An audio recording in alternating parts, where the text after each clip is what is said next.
Comparing with the edition of Metropolis Conference, what is the main subject of this one and how much has changed the discussion in these years? Okay, the very first Metropolis Conference in 1996 in Milan focused almost exclusively on the role of cities in welcoming and integrating immigrants. Since then, we've expanded well beyond the integration question to look at issues of migration flows themselves, what is driving these flows, how the international community as well as national governments and municipal governments are responding. And we're looking as well at issues such as the relationship between immigration and development.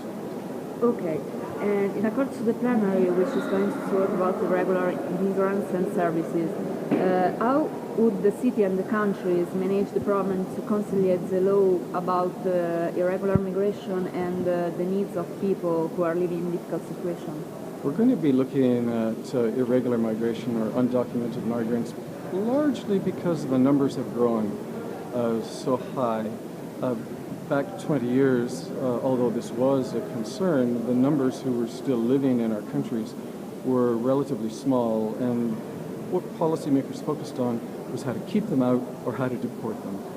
Now, with numbers as large as they are, this is simply unrealistic, so we want to look particularly at the sanctuary cities movement, as it were, the do not ask, do not tell movement, and try to make advances that are not only perhaps more just, but make more practical sense given the numbers of people who are living illegally in our countries today.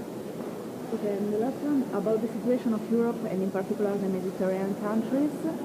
What do you think it could be a good policy to manage the irregular and forced immigration? This is an extraordinarily difficult topic because Europe has very little control over the flows of people coming to its shores, and these days it's particularly difficult because of the conflict in many countries around the Mediterranean and the very, very high demand for asylum seekers to leave and enter the European economy. What can be done? This is something that's way beyond the potential of border control. That's simply not working.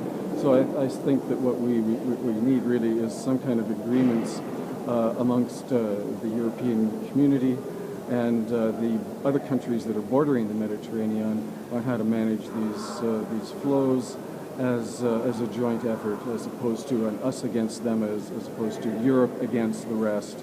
Some kind of collaboration around the entire Mediterranean is going to have to be invoked. So thank you very much. You're welcome.